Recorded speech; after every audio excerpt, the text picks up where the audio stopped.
हम लोग एक टॉपिक शुरू कर रहे हैं फूड सिक्योरिटी यानी खाद्य सुरक्षा। अभी देखिएगा 2-4 दिन पहले हमारे भारत सरकार का बजट 2022 और 23 प्रकाशित किया गया है और संसद में पेश भी किया गया है ना। तो अगर आप लोगों ने ध्यान दिया होगा इस चैप्टर्स में, तो उन्होंने क्या किया है, जो हमारी वित्त मंत्री हैं यानी केंद्र सरकार ने यह किया है कि सबसे महत्वपूर्ण कदम उठाया है किसानों के लिए, है ना। जैसे जो किसान बिल का मुद्दा का विवाद था या फिर किसान का जो भी कानून 3 ठो बने थे उन पर लेकर के विवाद हो रखा हुआ था, उस सब के लिए क्या किया गया है, अभी इसमें प्रयास किया गया है कि किस संदर्भ में, फूड सिक्योरिटी के संदर्भ में, है ना। तो हमको केवल उन्हीं टॉपिक को पढ़ना है जो हमको मेंस के दृष्टिकोण से महत्वपूर्ण होता है। तो यहाँ ध्यान रखेंगे कि फूड सिक्योरिटी के लिए 2022-23 में जो क्या क्या प्लान किए गए हैं, उन प्लान को हम लोग पढ़ेंगे गवर्नमेंट इनिशिएटिव्स में, क्योंकि ये लिखना बहुत ज़्यादा ज़रूरी होता है। मेंस की कॉपी में इसको लिखेंगे तो काफ़ी अच्छा नंबर मिलेगा आपका, ठीक। दूसरा चीज़ क्या होता है कि इसी बजट में सस्टेनेबल एग्रीकल्चर का बात किया गया हुआ है ना, यानी सतत कृषि की चर्चा की गई हुई है। यह दोनों जो पॉइंट है ना, जो भी योजना बना रखा है, 3-4 पॉइंट को सरकार ने डिस्कस किया है और जो सस्टेनेबल एग्रीकल्चर का जो चर्चा किया गया है, यह दोनों है वो हमारे फूड सिक्योरिटी के लिए काफ़ी महत्वपूर्ण माना जाता है और है भी, है ना। तो आज हम लोग यह देखने का प्रयास करते हैं कि पहले फूड सिक्योरिटी में हम लोग किन किन चीज़ों का चर्चा करेंगे, उनको हम लोग पहले पढ़ लेते हैं, फिर बाद में हम उन मुद्दों को देखेंगे कि हमारे हिंदुस्तान में जो फूड सिक्योरिटी होता है वह क्यों ज़रूरी है और क्यों महत्वपूर्ण है पर पढ़ने के लिए, है ना। देखो हम पहले क्या पढ़ेंगे टॉपिक्स में, हम यह जानेंगे सबसे पहले कि फूड जो एफएस होता है, फूड सिक्योरिटी होता है, वह कहते हैं किसको हैं, क्लियर है।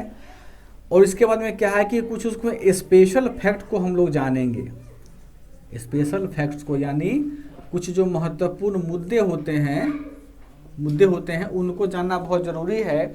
विशेष करके हम इस स्पेशल फैक्ट में चर्चा करेंगे ग्लोबल हंगर इंडेक्स का, है ना, इंडेक्स 2021 का, ठीक। क्या इसको बोलते हैं, वैश्विक भूखमरी सूचकांक, वैश्विक भूखमरी सूचकांक 2021 का।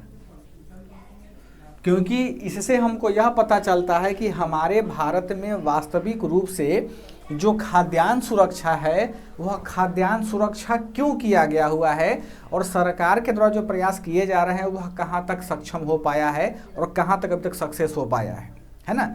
इसकी हम चर्चा करेंगे लगभग 1-10 सालों का, है ना। ये ग्लोबल हंगर इंडेक्स काफ़ी महत्वपूर्ण चैप्टर यह हो जाता है, ठीक। फिर देखो उसके बाद हम पढ़ेंगे क्या कि जो हमारे यहाँ एफएस होता है यानी फूड सिक्योरिटी हमारे पास में है, उस फूड सिक्योरिटी के लिए क्या क्या प्रॉब्लम्स हो सकते हैं, यानी भारत में खाद्य सुरक्षा से संबंधित किन किन समस्याओं का सामना भारतीय जनमानस या सरकारें करती हैं, उसके संदर्भ में हमसे प्रश्न पूछा जाता है, ठीक। अब देखो समाधान, ये समस्या मेरे पास में हो गया है, तो फिर हम देखेंगे कि फूड सिक्योरिटी का जो यह समस्या है इसको दूर करने के लिए क्या क्या उपाय किए जा रहे हैं। इसमें हम उन्हीं उपायों को बताएंगे जो हमको लगता है कि बेहतर उपाय हो सकता है। अगर हम इन कदमों को जारी करेंगे, लागू करेंगे, तो हमारे भारत से जो खाद्य संकट है या खाद्य सुरक्षा का जो कॉन्सेप्ट है वह क्या होगा, पूरा होगा, और खाद्यान्न संकट क्या होगा, दूर होगा, है ना। हम केवल उपाय को पढ़ेंगे,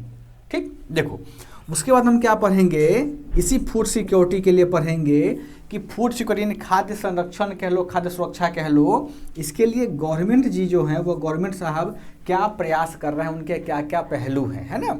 इसमें हम क्या पढ़ेंगे नीता, इसमें पढ़ेंगे बिहार गवर्नमेंट के क्या क्या इनिशिएटिव्स हैं और इंडिया गवर्नमेंट के क्या क्या इनिशिएटिव्स हैं, है ना, ठीक है।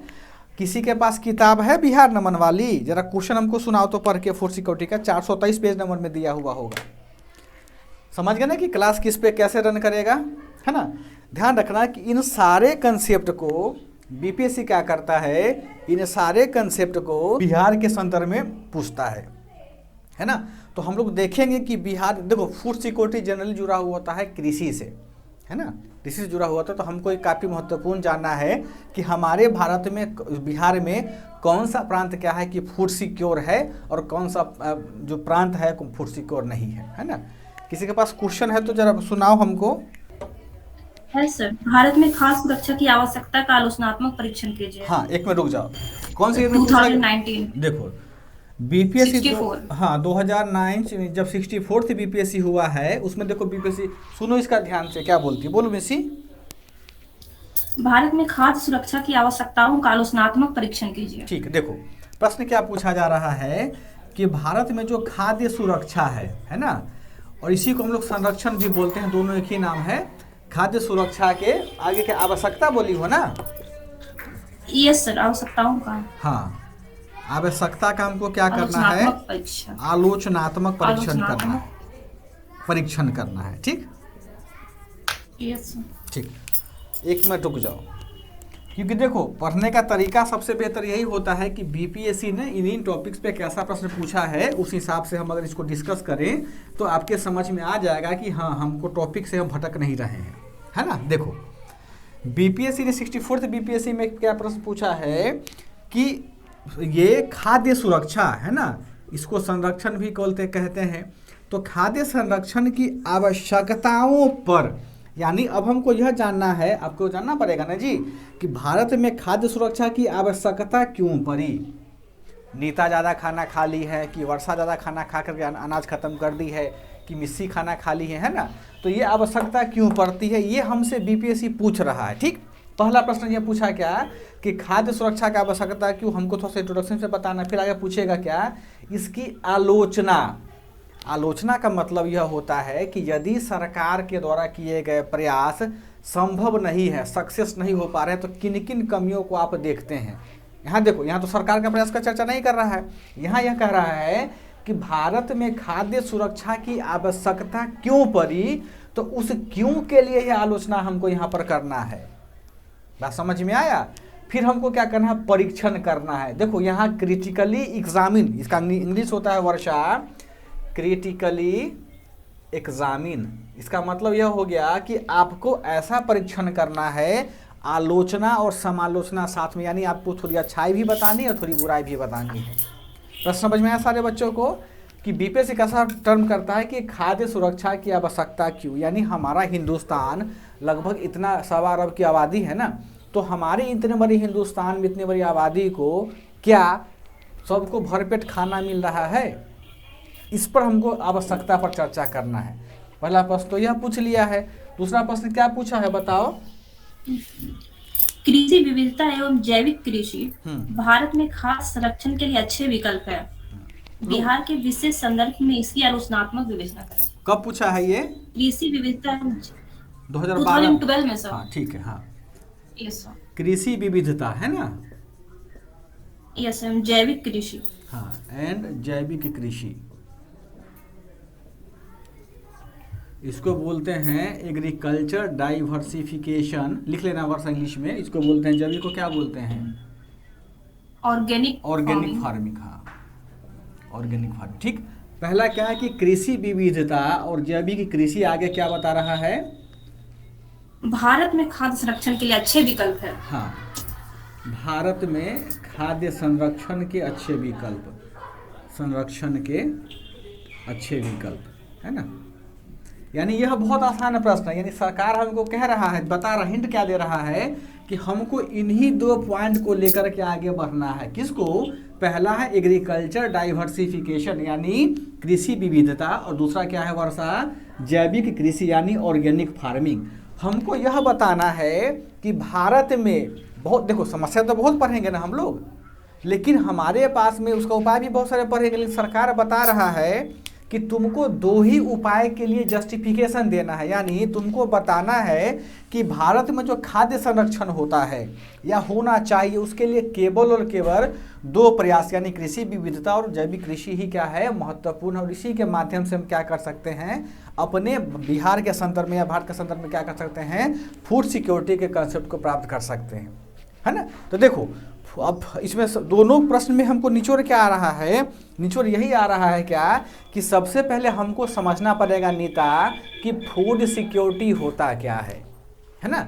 भाई खाद्य सुरक्षा पढ़ेंगे तब ना हम आगे समझेंगे कि ये हमसे प्रश्न क्या पूछा जा रहा है। जब देखो जो उपाय पढ़ेंगे, प्रयास पढ़ेंगे, कृषि विविधता क्या होता है, जैविक कृषि क्या होता है, इन सब पे हम चर्चा करेंगे। यानी हम उन सभी पहलुओं पर चर्चा करेंगे जो वर्तमान के समय में फूड सिक्योरिटी के लिए या खाद्य सुरक्षा के लिए महत्वपूर्ण होता है, आवश्यक है। ये काफ़ी वीवीआई टॉपिक है, इसको ध्यान से रखना, इसको ध्यान से पढ़ना, काफ़ी महत्वपूर्ण टॉपिक है, समझने का हम लोग क्या करते हैं, प्रयास करते हैं। ठीक है, टॉपिक शुरू करें। यहाँ तक की दिक्कत किसी बालक बालिका को? देखो हम अब ये समझते हैं कि फूड सिक्योरिटी, देखो इसको हिंदी में दो नामों से जाना जाता है। पहला नाम इसको बोलते हैं खाद्य सुरक्षा, है ना, दूसरा बोलते हैं खाद्य संरक्षण। तो अब देख रही हो ना कि बीपीएससी ने 2019 में क्वेश्चन पूछा खाद्य सुरक्षा पूछ दिया, लेकिन 12 में पूछा खाद्य संरक्षण। माइक बंद कर लो, क्या पूछा? खाद्य संरक्षण पूछ दिया। तो बच्चा हो गया कन्फ्यूज कि भाई दोनों में अंतर, तो दोनों एक ही चीज़ है ना, नाम अलग अलग होता है। इंग्लिश में दोनों को फूड सिक्योरिटी ही कहते हैं। अब हम यह समझते हैं वर्षा कि फूड सिक्योरिटी जो होता है वह फूड सिक्योरिटी आखिर होता क्या है, उसका इंट्रोडक्शन हम देखेंगे कि वह इंट्रोडक्शन हम कैसे उसको एक्सप्लेन करेंगे। सर, हमारे देश में सभी लोगों के लिए पर्याप्त भोजन की आवश्यकता किस तरह से करते हैं, उसी को फूड सिक्योरिटी कहते हैं। फिर से बोलना एक बार। हमारे देश में सभी के लिए, सभी लोगों के लिए खाद्य पर्याप्त मात्रा में उपलब्ध होनी चाहिए। इसका उपलब्धता हम किस प्रकार से करते हैं, वही फूड सिक्योरिटी कहलाता है। जो मूल पोषण से वंचित है उसे उसको खाद्य पूर्ति कराने के लिए नहीं। मिस्सी जो बोली है ना, मिस्सी का जवाब थोड़ा बहुत सही है कि उसमें बस एक लाइन से मिसिंग हो रहा है। देखो क्या है, मिस्सी ने क्या कहा कि सभी को लिए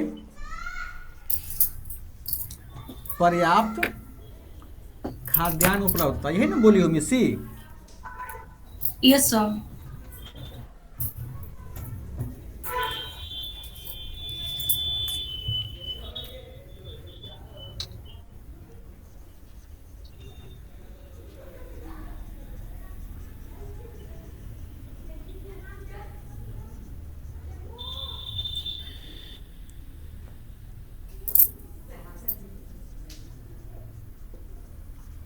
यानी मिस्सी का कहना है ये वर्षा कि availability of sufficient food grain to all, यानी मिस्सी के नज़र में खाद्यान्न सुरक्षा जो होता है, खाद्य सुरक्षा होता है, यह कह रही है क्या कि सभी के लिए पर्याप्त खाद्यान्न उपलब्धता, है ना।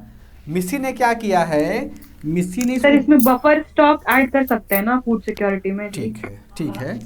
इसने कहा, वर्षा का कहना कि बफर स्टॉक हम ऐड कर सकते हैं। ठीक, अब देखो बफर स्टॉक का क्या होता है कि हिंदी में कहीं भी इसका यूज नहीं होता है, सॉरी हिंदी बोलते हैं, फूड सिक्योरिटी में अभी इसका यूज नहीं होगा डिफिनीशन में, है ना।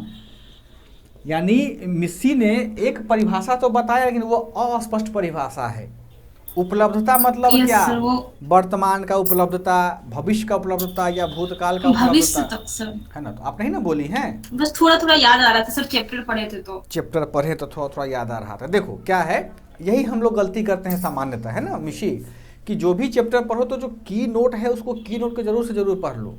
देखो फूड सिक्योरिटी आखिर क्या होता है? देखो फूड का मतलब होता है खाद्य, अन्न, पानी। एक देहाती भाषा बोलते हैं अन्न पानी, जैसे कि आटा, चावल, दाल, गेहूं, दलियन, इसी को बोलते हैं खाद्य।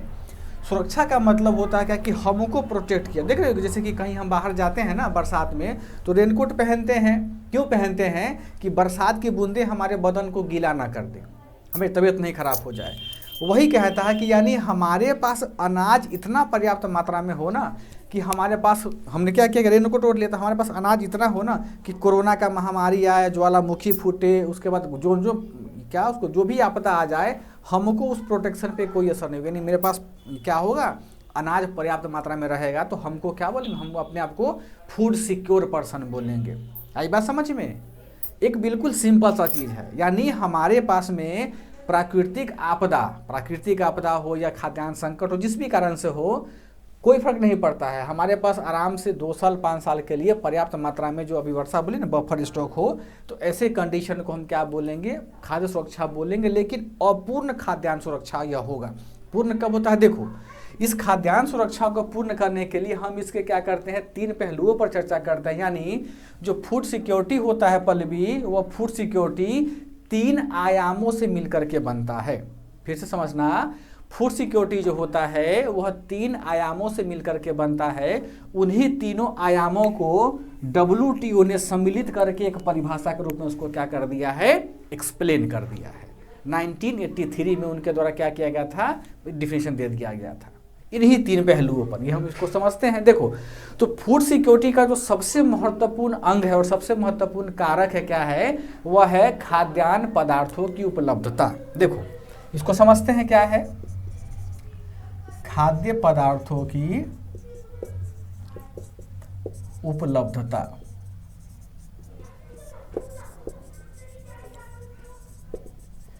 Availability of food grains.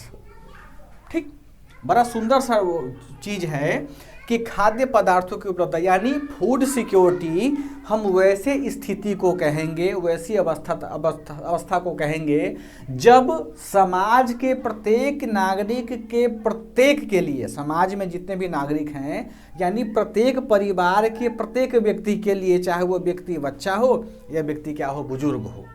ध्यान रखना, फूड सिक्योरिटी वैसी स्थिति को कहते हैं जब हमारे समाज में प्रत्येक परिवार के प्रत्येक सदस्य, यानी यह लिखना पड़ेगा, प्रत्येक परिवार के प्रत्येक सदस्य के लिए क्या हो, खाद्यान्न की उपलब्धता हो, खाद्य पदार्थों की उपलब्धता हो। इस चीज को समझ में आया है क्या है? यानी हम इसमें क्या कहना चाह रहे हैं कि फूड सिक्योरिटी वैसी स्थिति को कहते हैं कि जब प्रत्येक परिवार के, जब प्रत्येक परिवार को, प्रत्येक परिवार के प्रत्येक हम डिफिनेशन लिखवा देंगे, आप लोग लिखना मत अभी, है ना, अच्छे वर्ड में हम लिखवा देंगे इसको। प्रत्येक परिवार के प्रत्येक सदस्यों के लिए क्या हो, मिस्सी खाद्य पदार्थों की उपलब्धता हो, यानी आटा हो, चावल हो, गेहूं हो, दलहन हो, तिलहन हो, सब कुछ उसमें क्या हो, उपलब्ध हो। ठीक। दूसरा क्या है कि ठीक है भाई, खाद्य पदार्थ सरकार के पास में क्या है, कितना स्टॉक है कि वह भारत के जितनी भी आबादी हैं उन आबादी को क्या पहुंचा सकता है, प्रत्येक परिवार के प्रत्येक सदस्यों को वह क्या पहुंचा सकता है, अनाज उपलब्ध करवा सकता है, सरकार के पास में है। लेकिन अगर कोई सरकार के पास लेने ही नहीं जाएगा वह अनाज, तो हम लोग तो भूखे मरेंगे। सोचो हमारी बात, जैसे मिस्सी के पास क्या है, मिस्सी सरकार है, भारत सरकार है, हम भूखे हैं, करण भूखा है, अभिमन्यु भूखा है, नीता भूखी है, इसको अनाज चाहिए। तो हमको पता है कि मिस्सी के पास अनाज है, लेकिन हम लोगों के पास कोई जरिया नहीं है कि हम मिस्सी के पास पहुंच करके उनसे हम अनाज ले लें। यानी मिस्सी होगी भारत सरकार, यानी भारत सरकार और हमारे नागरिक के बीच में एक गैप है, यानी कोई ऐसा रास्ता नहीं है, कोई ऐसा बिचौलिया नहीं, कोई ऐसा व्यक्ति नहीं है जो भारत सरकार से अनाज ले करके हमारे प्रत्येक नागरिकों के पास में वो अनाज को क्या करे, डिस्ट्रीब्यूट करे। ठीक है, यानी ये तो इसको भी हम लोग क्या बोलेंगे, खाद्यान्न संकट बोलेंगे। लेकिन अगर मिस्सी के पास से कोई व्यक्ति, कोई माध्यम हमारे पास अनाज पहुंचा देता है, यानी सरकार का जो अनाज है परिवार के प्रत्येक सदस्यों तक पहुंच जाता है किसी भी माध्यम से, तब वह क्या होता है, फूड सिक्योरिटी होता है, या फूड सिक्योर फैमिली होता है, या फूड सिक्योर ये इंडिविजुअल पर्सन होता है। ये 3 परिभाषा है, तीनों को हम लोग क्या करते हैं, कंपाइलेशन करते हैं FOA के डिफिनीशन में, है ना। तो पहला हमने क्या बताया था कि खाद्य पदार्थों की उपलब्धता, यानी मेरे भारत में क्या होना चाहिए, खाद्य पदार्थ, फूड जो होते हैं, फूड ग्रेन्स होते हैं, वो उपस्थित होना चाहिए। दूसरा हमने क्या कहा कि परिवार के सभी परिवार की खाद्य पदार्थों तक पहुंच होनी चाहिए, है ना, परिवार की खाद्य पदार्थों तक पहुंच। अच्छा, अब इस चीज को हमने जब डिस्कस करा है, इसको क्या बोल लेंगे, पहुंच।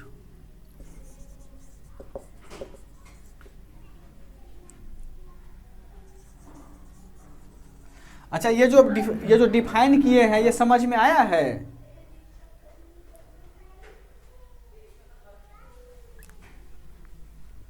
ये sir.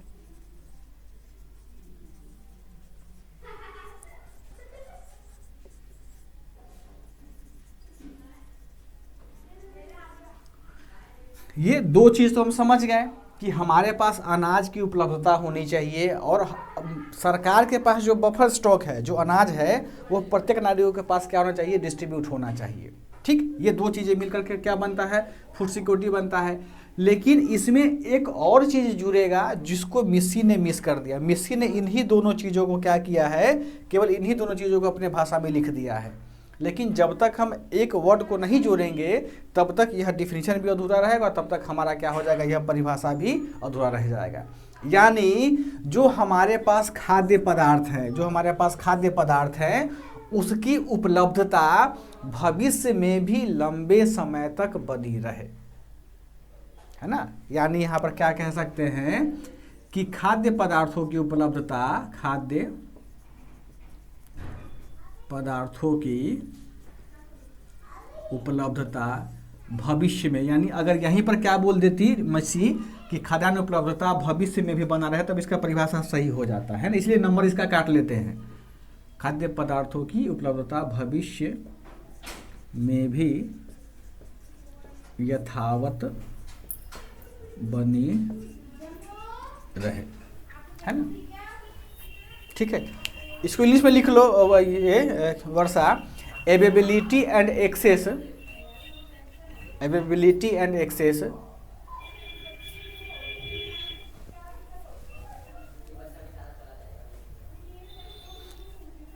To food grain should be maintain in future, है ना। देखो अब यहाँ समझो ध्यान से, क्या है कि हमने कहा कि खाद्य सुरक्षा एक ऐसी स्थिति है, ऐसी अवस्थिति है जब क्या हो, खाद्य पदार्थों की उपलब्धता हो और खाद्य पदार्थों तक प्रत्येक नागरिक की पहुंच हो, और यह पहुंच जो है मिसी भविष्य में भी बिना किसी संकट के, बिना किसी अवरोध के लंबे समय तक बनी रहे। तब हम उसको क्या बोल सकते हैं, तब हम तीनों को कंपाइल करके इस कंडीशन को हम लोग क्या बोलते हैं, फूड सिक्योरिटी। समझ में आया मिस्सी? अब बताओ, अब जरा बताओ कि फूड सिक्योरिटी को डिफाइन हम कैसे करेंगे। देखो अब देखो, ये नहीं, मेरे पास 3 कॉलम आ गए, तो 3 कॉलम में हम क्या कहेंगे कि फूड सिक्योरिटी वैसी स्थिति है जिसमें प्रत्येक परिवार के प्रत्येक सदस्यों की पर्याप्त मात्रा में खाद्य पदार्थों तक भौतिक या आर्थिक पहुंच हो। एक और अच्छा वर्ड आता निकल करके आता है, भौतिक या आर्थिक, भौतिक एंड आर्थिक, इसको बोलते हैं फिजिकल एंड इकोनॉमिकल, है ना। ये दोनों चीज कहाँ यूज होगा, इसको हम लोग आगे चर्चा करते हैं। अभी पहले परिभाषा लिख लो, लिखवा देते हैं, है ना। पहले हिंदी में लिखेंगे फिर इंग्लिश में लिखेंगे। सर ये भौतिक और आर्थिक है, अगला चौथा पॉइंट है या इसमें इसी में का किसी का है सर? नहीं, अभी इसका कुछ नहीं, इसका तो 3 ही पॉइंट है। 3 ही पॉइंट जी, में जी। यह जो डिफिनीशन है ना, ये जो हम चर्चा कर रहे हैं 1983 में FAO का क्या किया गया, द्वारा दिया गया हुआ है ना, है ना। FAO समझते हैं क्या है? हाँ, फूड इटली वाला सर। हाँ, FAO वही है। ये लिख लो, पहले हिंदी में लिख लेते हैं, लिख लो कि खाद्य सुरक्षा या संरक्षण वह स्थिति, जल्दी लिखना, वह स्थिति है जिसमें प्रत्येक परिवार के प्रत्येक सदस्यों की, खाद्य सुरक्षा या संरक्षण वह स्थिति है जिसमें प्रत्येक परिवार के प्रत्येक सदस्यों की पर्याप्त मात्रा में खाद्य पदार्थों तक भौतिक एवं आर्थिक पहुंच हो, और यह पहुंच भविष्य, जिसमें प्रत्येक परिवार के प्रत्येक सदस्य, फिर से दोहराते कर सुन लीजिए, खाद्य सुरक्षा या संरक्षण वैसी स्थिति है जिसमें प्रत्येक परिवार के प्रत्येक सदस्यों की पर्याप्त मात्रा में, ठीक है, पर्याप्त मात्रा में खाद्य पदार्थों तक भौतिक तथा आर्थिक पहुंच हो। प्रत्येक परिवार के प्रत्येक सदस्यों की, है ना, खाद्य पदार्थों तक पर्याप्त मात्रा में भौतिक तथा आर्थिक पहुंच हो, तथा यह पहुंच भविष्य में भी, तथा यह पहुंच भविष्य में भी बनी रहे। हो गया। ये स्टैंडर्ड परिभाषा है जो 1983 में FAO यानी फूड एंड एग्रीकल्चर ऑर्गेनाइजेशन है ना, खाद्य एवं उसको क्या बोलते हैं, कृषि संस्था बोलते हैं। लिख ली, इंग्लिश में लिख लीजिए सारे बच्चे जो भी इंग्लिश मीडियम के, लिख लो कि food security is the condition in which every member of every family has physical and economic access to food grain in sufficient quantity. Food security is the condition in which every member of every family has physical and economic access to food grain in sufficient quantity, पर्याप्त मात्रा में, and this access is maintained without any difficulties,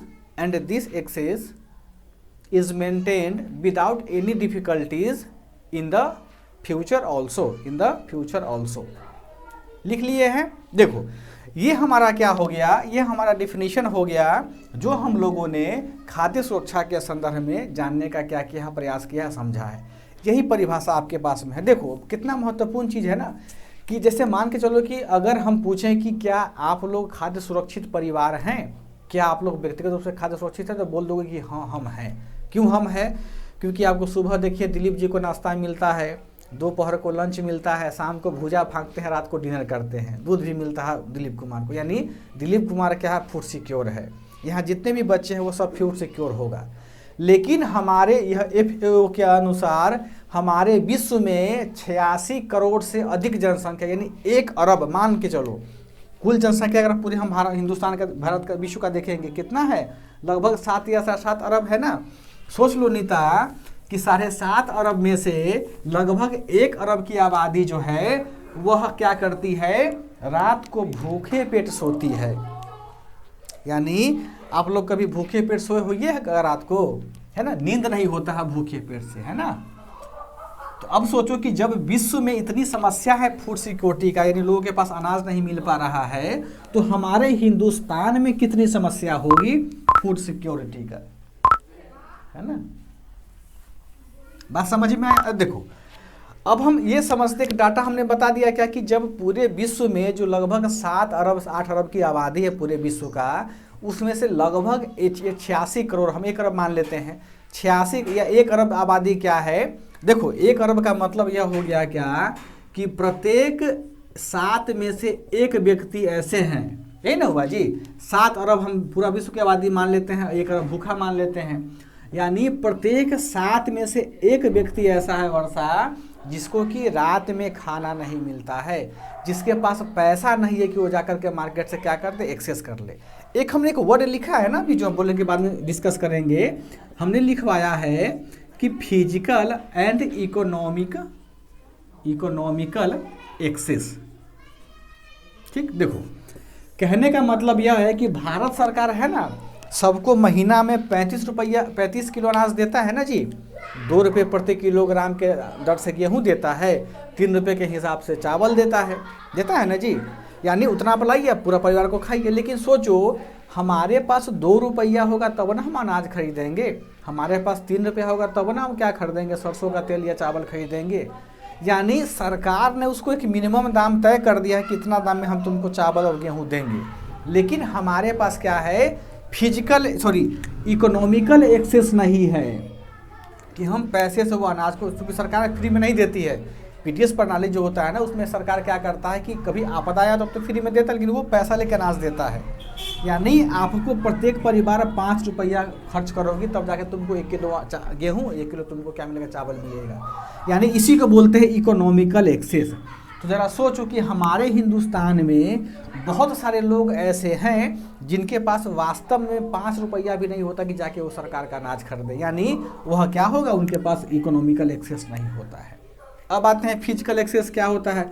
physical का मतलब होता है भौतिक, यानी नहीं होता कि जिसको हम देखते हैं आसपास में, जिसको छू सकते हैं, उसको बोलते हैं फिजिकल या भौतिक बोलते हैं। यानी हमारे जेब में पैसा है लेकिन हमारे पास कोई साधन नहीं है, संसाधन नहीं है कि हम जा कर के सरकार से क्या ले ले, अनाज वापस ले ले। जैसे मान लेते हैं कि नीता का घर है चंपारण में, नीता का यहाँ क्या है कि उसके पास अनाज नहीं है, आज ख़त्म हो गया, मान लो उसको क्या करें, सरकार अनाज बांट रही है, कहाँ पे, अब 10 कदम आगे दूसरी दुकान पे, लेकिन किसी कारणवश नीता के पास वो सवारी नहीं है कि वह जाकर के अनाज ले ले, या नीता क्या करती कि किसी कारणवश वो अनाज को एक्सेस नहीं कर पाती है, तो वह भी क्या होगी, वह भी हमारे पास फूड सिक्योरिटी का क्या होगा, एक अंग नहीं माना जाएगा। कहने का इसलिए इसी को दूर करने के लिए सरकार ने कई बार निःशुल्क अनाज देता है और कई बार क्या करता है, सरकार आपके घर तक अनाज पहुंचाता है। तो घर तक अनाज पहुंचाने वाला अभी केवल हिंदुस्तान में एक ही प्रांत हुआ है, वो है दिल्ली। 2020 या 21 में उनका योजना आया था कि हर घर दरवाजे तक आपको अनाज उपलब्ध करवाया जाएगा फूड सिक्योरिटी का। अभी तक कोई राज्य और यूटीज नहीं किया, कि दिल्ली सरकार डोर स्टेप डिलीवरी करवा रहा है ना, यानी अब आपको अनाज लेने के लिए ना किसी साहूकार के यहाँ नहीं जाना पड़ेगा, किसी डीलर के पास नहीं जाना पड़ेगा, बल्कि डीलर तुम्हारे घर जाएगा अनाज देगा। कितना अच्छा पहुँच है, यानी अब तुमको फिजिकल एक्सेस से तो भाई हरासमेंट से समय तो बचत हो गया ना, इकोनॉमी करा तो तुम जो आने जाने में सोचो कि 5 रुपये का सामान के लिए तुमको ऑटो भाड़ा लगेगा, किराया लगता है ना, कितना ज़्यादा खर्च हो जाता है। तो सरकार ने यही बचाने का क्या किया है, प्रयास किया है। इसी को बोलते हैं हम लोग क्या, फिजिकल और इकोनॉमिकल। तुम लोग को जब इंटरव्यू में या कहीं पूछे तो तुम समझाना लोगों को कि सर कई बार क्या होता है कि अगर यह दोनों में से कोई एक भी नहीं होता है तो हम क्या करेंगे, तो भी हम फूड अनसिक्योर होंगे, यानी खाद्य सुरक्षित कहलाएंगे हम लोग। इसी को बोलते हैं क्या, फूड सिक्योरिटी, कि जब हमारे पास दोनों का एक्सेस हो, फिजिकली भी इकोनॉमिकली हो। और दूसरी बात क्या है कि हमारे पास यह अनाज भविष्य में भी जब उपलब्ध रहता है तब हम उसको क्या बोलते हैं, फूड सिक्योर बोलते हैं।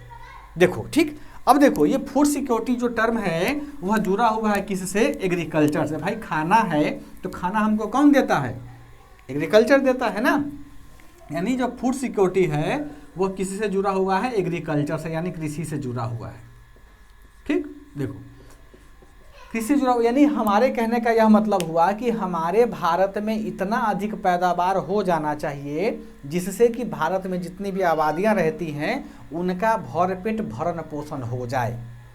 तो जरा आप लोग बताएं कोई हिसाब करके कि क्या भारत में कितने लोगों को मानते हैं कि इसे मान के चलते हैं कि 1.25 करोड़ अरब आबादी है ना हमारे हिंदुस्तान का, तो आप अंदाज से कितना ऐसे जनसंख्या को मानते होइएगा जिससे कि इतना पॉपुलेशन हमेशा क्या रहता है, भूखा सोता है रात को, उनको खाना ही नहीं मिलता है। कितने लोग को आप लोग मान सकते हैं बताओ, 1.25 अरब जनसंख्या में कितने, 20 कितना परसेंट, लगभग 20%। हाल के आंकड़ों के अनुसार 25% सर। ठीक है, और वही रेशियो सर 20 से 25 के बीच ही होगा। ठीक है, 20-25 के बीच में हुआ है ना। अब देखो कैसे इसको हम और आगे बढ़ाते हैं, है ना।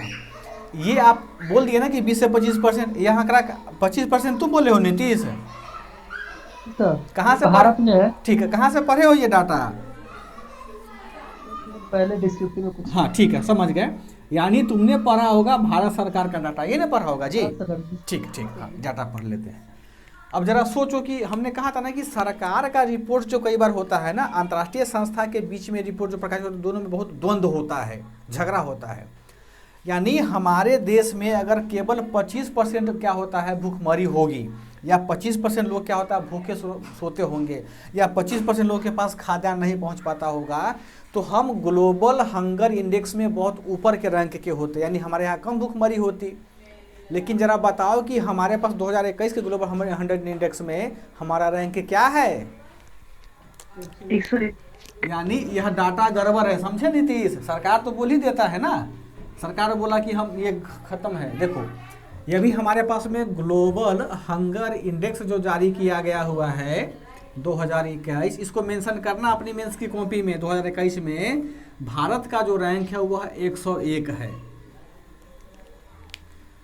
है ना, 101 है। यानी क्या किया है, कुल टोटल 116 देश शामिल किए गए हैं। ध्यान से सुनना सारे बच्चे, पूरे विश्व में 116 देशों को शामिल किया गया था सर्वे में। उस 116 में हमारा भारत कितना है, 101वां रैंक लाया हुआ है।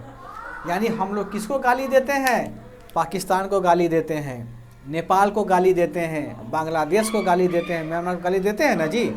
वर्षा भी कभी कभी गाली दे देती होगी, मिशी भी गाली देती होगी, ये ऐसा है पाकिस्तान वैसे। लेकिन हमसे बहुत ऊपर है रैंक में, किस में? ग्लोबल हंगर इंडेक्स में। यहाँ तुलना समझो कि हम जो हैं अपना इकोनॉमी को नहीं बचा पा रहे हैं, लेकिन अभी जो नेपाल है, श्रीलंका से म्यांमार है, उसके बाद कि पाकिस्तान है, बांग्लादेश, ये हमसे बहुत आगे डेवलपमेंट में है। यानी वहाँ फूड सिक्योरिटी है, यानी वहाँ की सरकारें अपनी जनता को घर घर तक क्या पहुँचा रहा है? अनाज पहुँचा रहा है, उनको फूड सिक्योरिटी दे रहा है। इसका एग्जांपल समझते वहाँ हैं। की जो पॉपुलेशन है सर इंडिया के कंपेयर में तो काफी कम है ना। हाँ, काफ़ी कम है पॉपुलेशन, लेकिन सरकार के इनिशिएटिव भी तो होना चाहिए ना वर्षा। सरकार के पास पैसा की कमी तो है नहीं, आपके पास में है ना।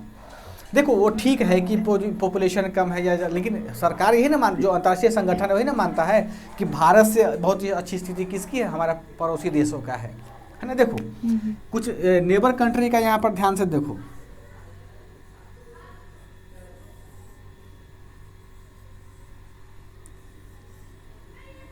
इसको समझ लो, बहुत महत्वपूर्ण होता है ये। यहाँ पर देखिए, यहाँ पर क्या है कि नेपाल है ना हमारा बसा हुआ, ठीक।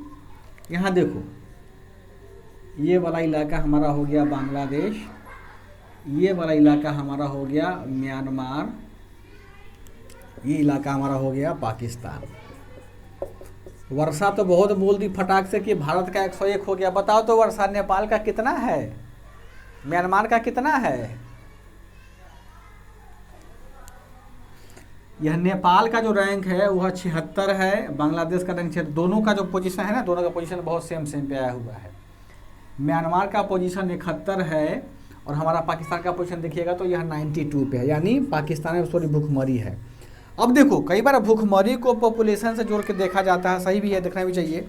लेकिन क्या बताओ कि इकोनॉमी में हम बोलते हैं ना कि भाई 5वीं सबसे बड़ी अर्थव्यवस्था है, जीडीपी हमारा बहुत बड़ा है। तो जब आपके पास इकोनॉमी है तो देखिएगा कि आपका जो बांग्लादेश, ये कौन है? पश्चिम बंगाल जो हमारा इलाका है, भारत में सबसे ज़्यादा भिखारियों की संख्या पश्चिम बंगाल में पाई जाती है ना। तो अगर और बांग्लादेश, ये पश्चिम बंगाल ऐसा प्रांत है जहाँ पर साल में 3 बार चावल की खेती होती है ना जी, सरकार करवाता है।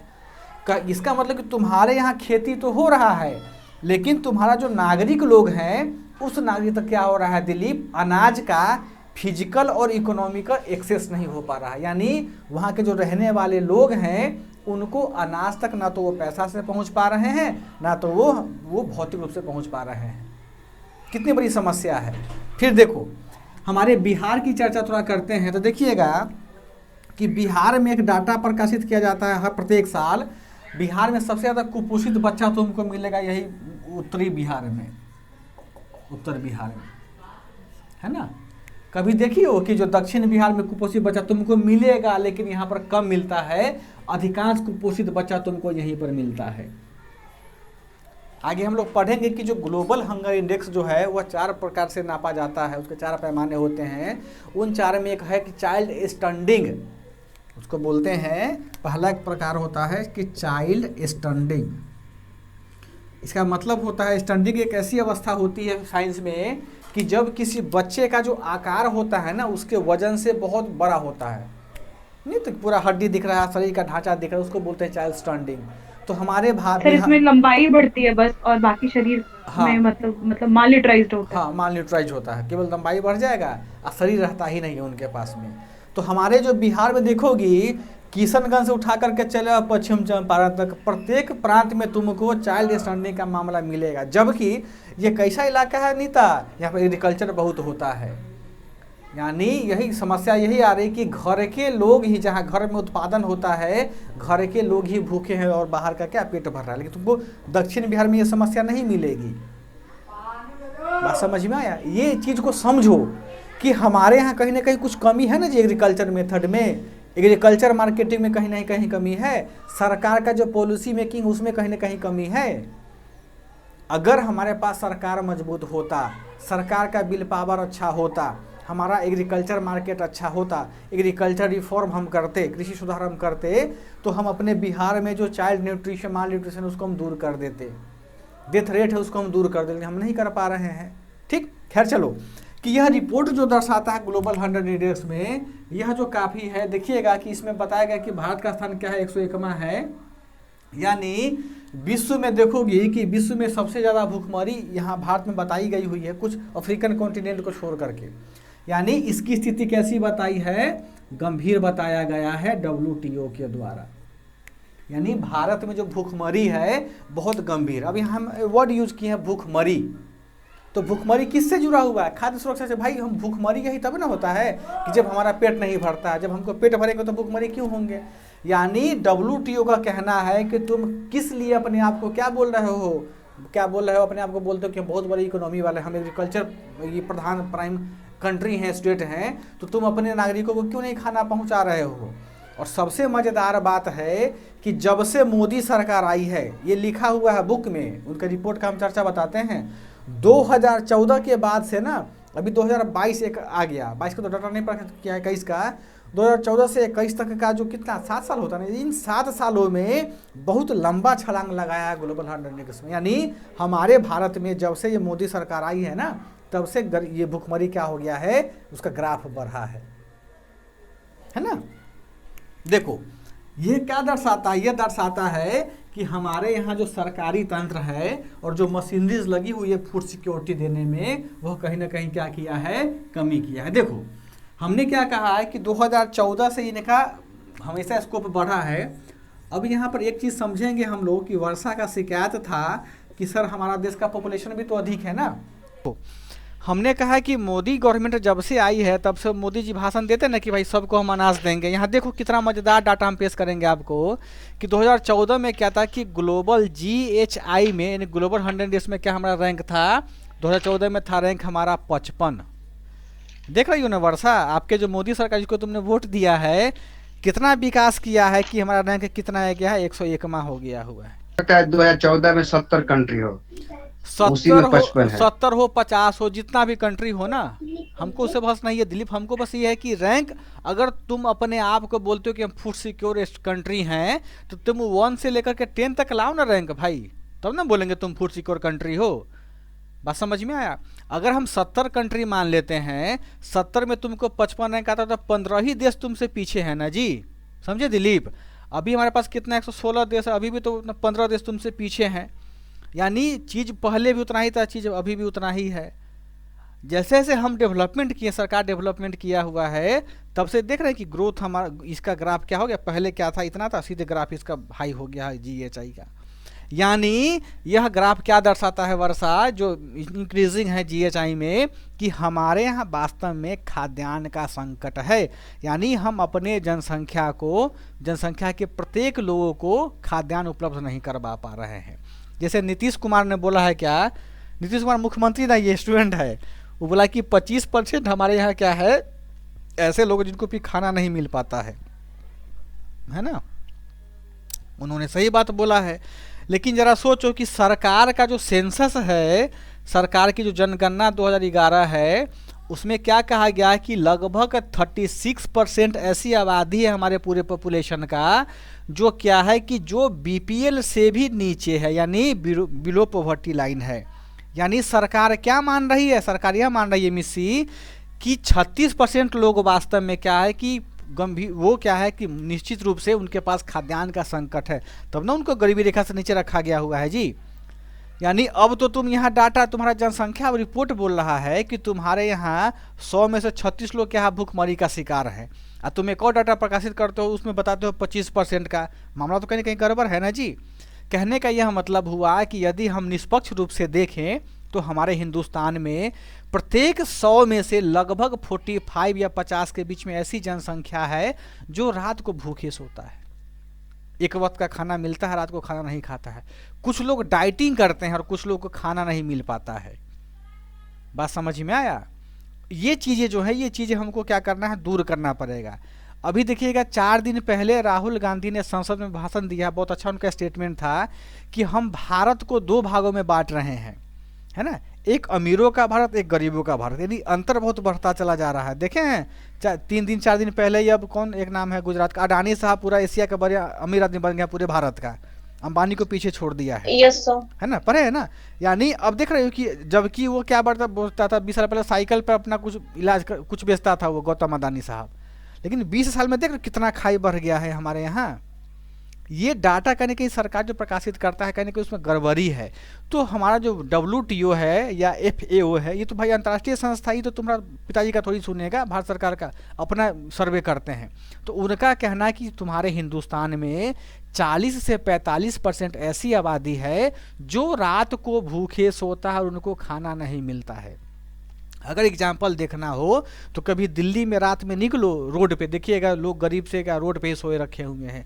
वो तो शुक्र है हमारे हिंदुस्तान में पंजाबियों का जो फ्री में लंगर लगा कर खिलाते हैं लोगों को, अगर वो लंगर लगाना बंद कर दें, है ना, तो हमारे यहाँ भूखमरी बहुत ज़्यादा बढ़ जाएगी। चीज़ को समझना है ना। तो जो खाद्य सुरक्षा होता है, कहने का मतलब क्या है कि जब तक हम प्रत्येक नागरिक को, चाहे भिखारी हो, चोर हो, चूहार हो, डकैत हो, कोई भी हो, तुम भारत का नागरिक है ना जी, उसको सुबह और शाम भर पेट खाना दो, तब उसको हम क्या बोलेंगे, खाद्य सुरक्षा में शामिल व्यक्ति बोलेंगे। लेकिन खाना हम लोग क्या करेंगे, हम लोग खाना को बर्बाद करते हैं। जैसे मिस्सी या वर्षा कभी पार्टी में जाती होगी भोज भात खाने के लिए ना, तो क्या करती होगी, खाना बहुत लेती होगी, लेकिन खाना खाने के थोड़ा खाती होगी, बाकी खाना बर्बाद कर देती होंगी वो लोग। ऐसे हमारा बहुत सारे लोग, मैं नहीं करती हूँ कभी। नहीं आप नहीं करती हैं तो बहुत अच्छी बात है, लेकिन बहुत सारे ऐसे बच्चे हैं ना कि क्या करेंगे, ऐसा खाना बहुत ले लिया प्लेट में और हल्का फुल्का खाता है, बाकी खाना को हम लोग डस्टबिन में डाल देते हैं। तो आगे हम पढ़ेंगे, जो उपाय पढ़ेंगे, उपाय में हम क्या क्या इसको करेंगे उन सबको चर्चा करते हैं कि यह फूड की बर्बादी है। भाई सुरक्षा का मतलब ये थोड़ी होता है कि सरकार की खाली जिम्मेदारी, तुम्हारी भी तो जिम्मेदारी बनता है ना। तो देखो अभी जो डिस्कशन हम लोगों ने किया है कि वास्तव में हम यह समझने का प्रयास करते हैं कि हमें खाद्य सुरक्षा का संकल्पना क्या है, कंसेप्ट क्या, और हमें क्यों जरूरी पड़ी है। क्यों जरूरी पड़ी है, क्योंकि हमारे देश का विकास तभी होगा ना। देखो माइंड जो होता है ना पॉजिटिव तभी सोच पाता है जब पेट भरा हुआ हो। पेट रहेगा भूखा तो माइंडो नहीं काम करता है। तो सरकार का मानना है और कोई भी अंतर्राष्ट्रीय संगठन का मानना है कि हमारे देश का विकास तब तक नहीं होता है जब तक हमारे देश के प्रत्येक नागरिक उस विकास में भागीदार नहीं बनते हैं, है ना। तो इसीलिए सरकार ने बोला कि सबको हम खाद्यान्न सुरक्षा देंगे, और ज़रूरी भी है।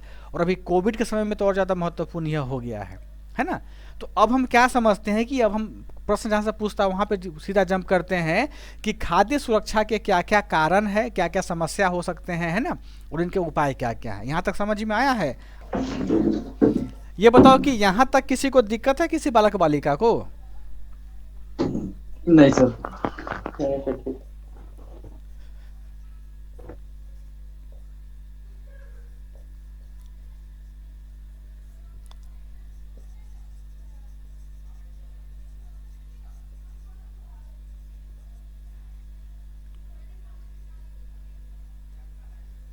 देखो जो कारण अगर आपसे पूछे भारत में, है ना, या बिहार में पूछेगा तो सेम कारण यहाँ पर डाल देना है ना, कहीं बाहर नहीं निकलना। अब बताओ तो हमको नीतीश कुमार कि तुम्हारे नज़र में क्या क्या कारण हो सकते हैं, इसको बताओ।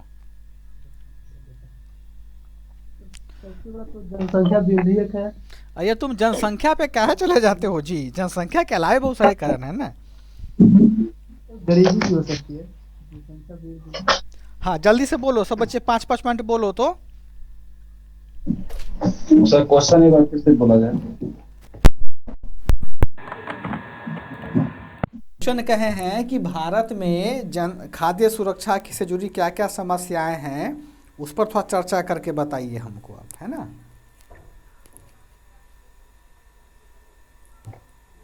बोलो।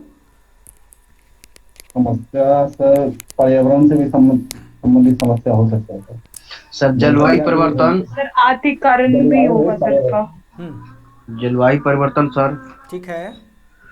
उसके बाद है सर जल का अभाव है सर, ठीक है। कृषि का छोटा जोत जो बोलते होना, ठीक है। उसके बाद सर है कृषि पर अत्यधिक निर्भरता, ठीक है। उसके बाद सर होगा लोगों का रहन सहन जो है बहुत तेजी से सर बदल रहा है। मतलब उपभोग जो है सर बदल रहा है, उपभोग की प्रवृत्ति। बहुत अच्छी बात है। कृषि का नया तकनीक तो नहीं होना, नहीं नए तकनीक पर नहीं होना। हाँ ठीक है, देखो जैसे जैविक खेती वगैरह जो होता खाद्यान्न है के तो उत्पादन में कमी भी तो हो सकता है ना। हाँ ठीक है, वो यानी देखो फूड सिक्योरिटी में जुड़ी जो समस्या है उनके बहुत सारे रीजंस हैं, जो भी आप लोगों ने बोला सब लोग बहुत महत्वपूर्ण कारण सब है। तो देखो सबका तो चर्चा नहीं कर सकते ना, लेकिन कुछ एक माइक बंद कर लिए दिलीप, कुछ एक ऐसे चर्चा कारण है जिसकी हम लोग क्या करते हैं समस्या उनको हम चर्चा करते हैं, पेपर में उन्हीं को लिखना है, या इसके अलावा और जो भी पॉइंट आपको दिमाग में स्ट्राइक करता है उसको लिखना है। तो सबसे पहले जनसंख्या का कौन बोला, नीतीश कुमार बोला है।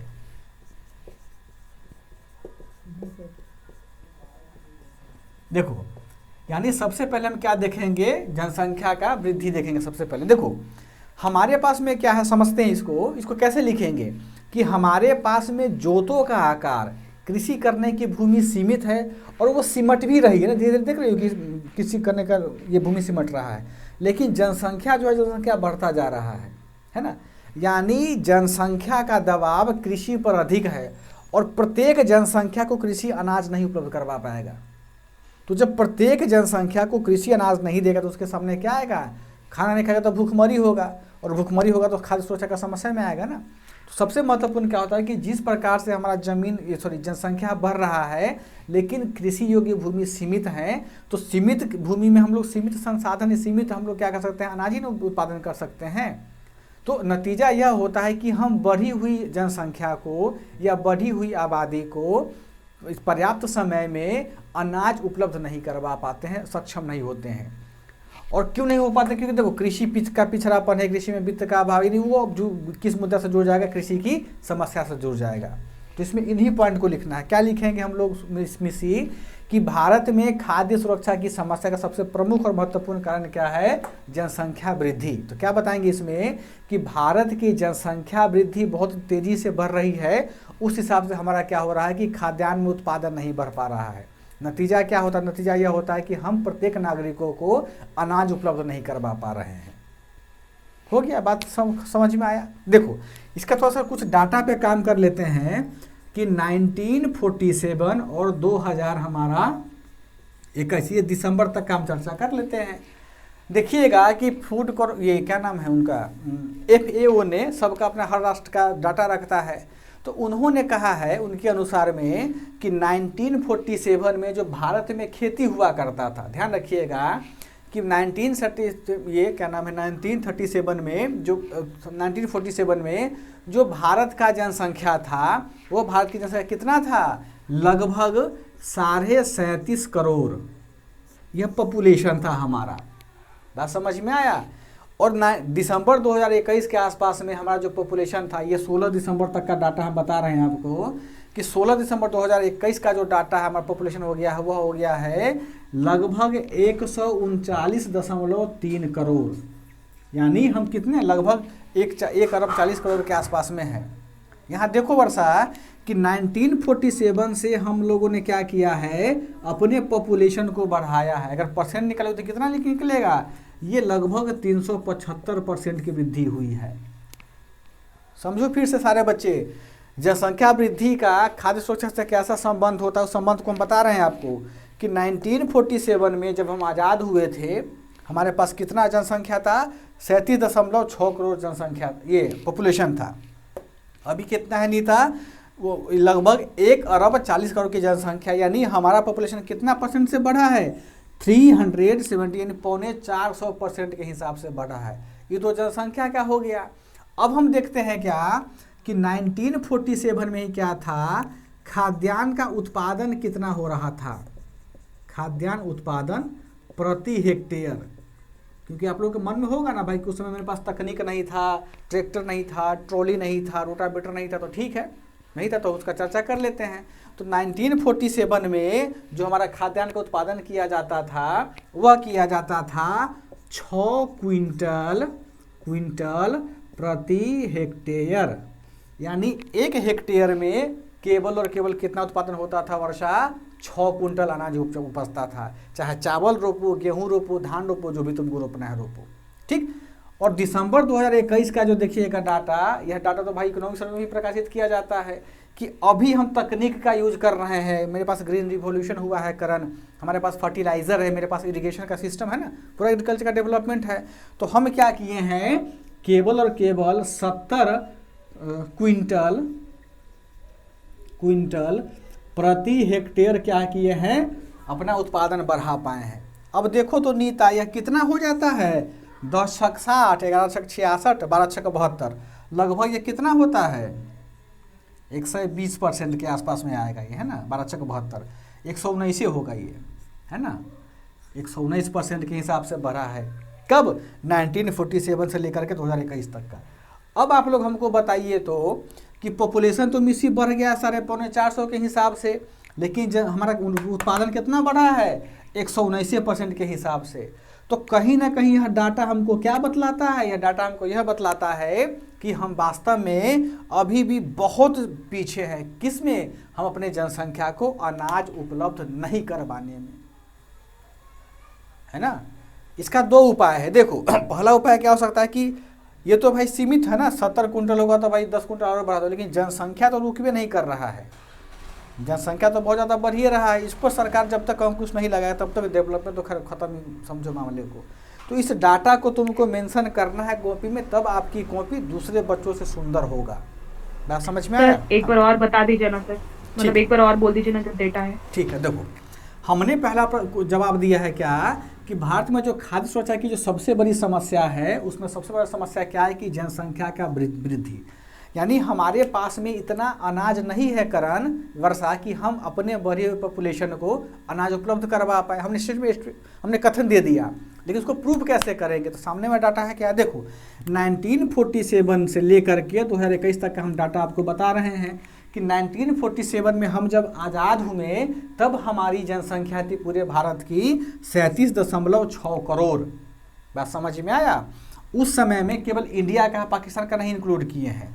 और हमारे पास क्या है कि 1947 में जो खेतों में अनाज उत्पादन होता था वह 1 हेक्टेयर में केवल और केवल 6 क्विंटल ही उत्पादन किया जाता था। अभी क्या है कि दिसंबर 2021 में हमारा पॉपुलेशन हो गया है लगभग 1 अरब 40 करोड़ के आसपास। यानी अगर इसका परसेंट निकालेंगे ना तो 375% के आसपास इसकी वृद्धि होती है हमारे किसकी, पॉपुलेशन की। ये तो हमने कह दिया है।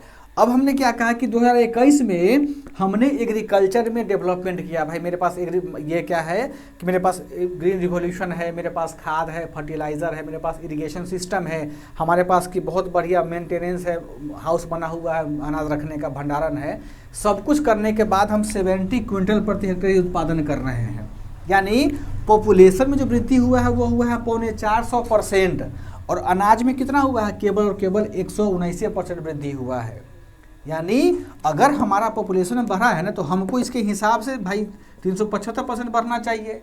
इसका मतलब ये हुआ कि 6 छक 11 छक 72, 6 18, ये लगभग हमारे पास होना चाहिए, ये 19 11 22 33, लगभग ये 240 क्विंटल प्रति हेक्टेयर के हिसाब से अगर हमारे खेतों में अनाज होता तब हम क्या होते, मिसी फूड सिक्योर होते। समझ गई वर्षा? लेकिन अभी देखना कितना हम पीछे चल रहे हैं हमारे हिंदुस्तान में। इसीलिए सरकार प्रत्येक साल जब बजट पेश करती है तो एग्रीकल्चर को बहुत ज़्यादा बूस्ट करती है कि हम आगे बढ़ाएंगे एग्रीकल्चर को। ये सबसे महत्वपूर्ण कारण होता है जनसंख्या वृद्धि का, है ना। तो आप लोग शादी ब्याह कीजिएगा तो जनसंख्या पर कंट्रोल कीजिएगा, ठीक है।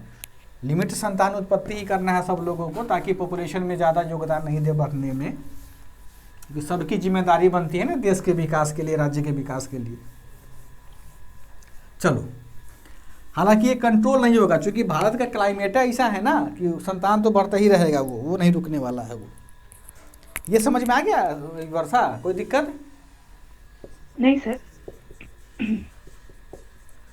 दूसरा होता है प्राकृतिक आपदा, यानी नेचुरल डिजास्टर। देखो खाद्यान्न सुरक्षा में सबसे बड़ी समस्या क्या होता है, प्राकृतिक आपदा। जैसे मान लो वर्षा ने क्या किया, अपने खेतों में बहुत अच्छा से पैसा लगा करके आलू की खेती कर दी, है ना। सोची कि भाई जनवरी फरवरी में जब समय आएगा तो हम इसको क्या करेंगे, आलू को निकाल करके मार्केटिंग करेंगे। लेकिन दिसंबर के महीने में ही क्या हो गया, हमारे यहाँ मानसून इतना ख़राब हुआ कि झमाझम वर्षा हो गया, यहाँ पूरा आलू का खेत खराब हो गया। यानी अब इस आलू में क्या आ गया, बहुत ज़्यादा मॉइस्चर आ जाएगा, यानी आलू अब सड़ जाएगा। तो वर्षा को क्या हुआ, इकोनॉमिकली भी लॉस हो गया, कॉमर्शियली भी उसको लॉस हो गया। यानी अब यह पदार्थ उसका मार्केट में कोई खरीदेगा? खराब पदार्थ नहीं खरीदेगा। तो किसान, यानी वर्षा तो किसान है, तो इसको टेंशन हो गया। तो हमारा जो हिंदुस्तान है वह क्या है कि एग्रीकल्चर प्रधान राज्य है, देश है। राज्य देश तो सेम ही बोलेंगे। देखो ये चीज़ें जो होती हैं, ये चीज़ें हमारे बिहार में भी लागू होता है ना। देखो यहाँ पे ये पूरा का पूरा इंडिया में, हरबरी में मैं बना इसलिए टेढ़ा बन गया हंसना मत। हमारे भारत में हर जगह खेती होती है। हमारे यहाँ क्या है कि जो मानसून की अनियमितता है ना वह बना रहता है। यानी यह जो बेल्ट है देखिएगा, पश्चिम बंगाल से लेकर के हमारा का यहाँ पर देखिएगा, आगे जब आइएगा उत्तराखंड तक का ना, और ये मध्य प्रदेश का जो भी बेल्ट है, ये जो बेल्ट है यहाँ पे खेती बहुत अधिक होती है। ये हमेशा हर साल वर्षा से प्रभावित होता है। यानी अगर वर्षा के खेतों में आलू हो जाता तो वर्षा इसको मार्केट में बेचती, वर्षा को पैसा आता, और इस आलू का क्या करता है, मैन्युफैक्चरिंग किया जाता है ना, आलू का चिप्स बनाता, आलू का अचार बनाता, आलू को सब्जी के रूप में लोग बेचता खरीदता है ना, तो महंगाई भी थोड़ी कम होती। लेकिन हमारे यहाँ जो नेचुरल डिजास्टर होता है, केवल हम पानी का नहीं बोले हैं, हो सकता है कि वर्षा का और मिस्सी का दुश्मनी हो, तो पता चलेगा क्या कि भाई मिस्सी को पता चला कि भाई वर्षा तो कल आलू खोनेगी, रात में मिस्सी क्या किया, ट्रैक्टर चलवा दी उसके खेत में। होता है ना जी भाई, किसानों में दुश्मनी भी तो होती है, कॉमन सी चीज़ें हैं। ये सब चीज़ें हमारे यहाँ विभिन्न प्रकार की, ये प्राकृतिक आपदा बहुत है, अगलगी हो गया, सूखा हो गया, बरसात हो गया, चक्रवात हो गया, हेल स्टॉर्म हो गया, जो भी समस्या हम लोग देखते हैं ना, वो हमारे फसल को बर्बाद करता है। और जब फसल को बर्बाद करता है तो क्या होता है कि फसल का डिमांड तो मार्केट में रहता ही रहता है। जब सप्लाई कम है और डिमांड अधिक है तो क्या होता है, हम महंगाई बढ़ती है। इकोनॉमी का तो कॉन्सेप्ट है। अभी इसको देखेंगे कोविड के समय में कैसे प्याज 200 रुपये किलो हो गया था, है ना।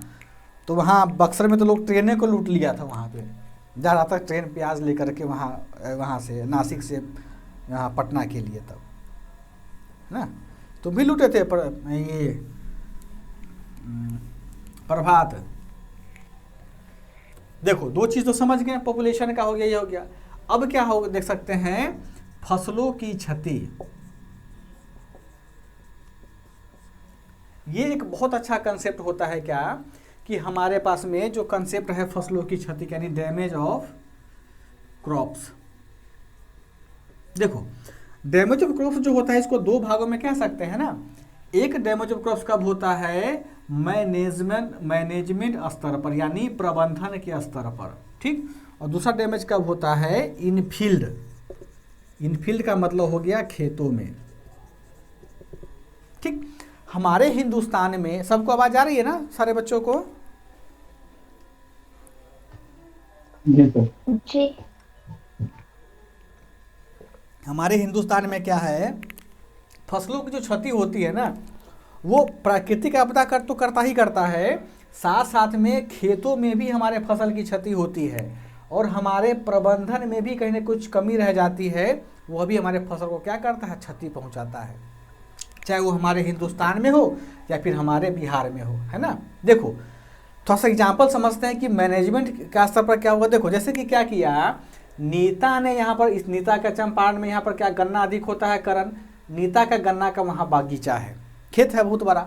नीता ने क्या किया, सब गन्ना को कटवा दिया, और गन्ना को क्या बोली कि भाई साहब हम इसको कल जा कर के वो शुगर फैक्ट्री में देंगे ताकि हम बेच कर पैसा लेकर के चले आए। लेकिन गन्ना तो कटवा लिया नीता ने, लेकिन इनके पास में गन्ना रखने के लिए अहाता नहीं, आता मतलब गोदाम नहीं है, कहीं अच्छा जगह उनका स्टोर नहीं कर पाई है, चूँकि ये कच्चा फसल है। तो क्या होगा कि जब कच्चा फसल होगा, जैसे जैसे समय बीतेगा, 2 घंटा 4 घंटा होगा, इसका रस सूखना चालू हो जाएगा, तो इसका कोई कंपनी वाला खरीद भी नहीं करेगा गन्ना। तो प्रबंधन का यहाँ कमी हो गया। फिर देखो जैसे यहाँ गया में, नवादा में आलू बहुत ज़्यादा उपजता है, हमको यहाँ पर क्या करना है, पटना में सप्लाई करना है। तो अगर हम आलू को और प्याज को या जो भी हमारे पास फसल है उसको तीव्र गति से अगर पटना पहुँचाएंगे तो वह ताज़ा फल होगा ना, तो हमको दाम ज़्यादा मिलेगा। लेकिन अगर हम खराब ट्रैक्टर ले लें, खराब ट्रक ले लें, तो हमारे पास क्या होगा, लंबा समय पहुँचेगा तो हम लोग उसकी नमी सूख जाएगी, सब्जी कैसा हो जाएगा, सब्जी पुराना हो जाएगा, बासी सब्जी लोग माने जाते हैं। तो हमारे भारत में ना परिवहन व्यवस्था की कमी, प्रबंधन का कमी, ऐसी बहुत सारी समस्याएं हैं जो हमारे खाद्य सुरक्षा को क्या करता है, डाउन करता है, बढ़ने ही नहीं दे रहा है उसको।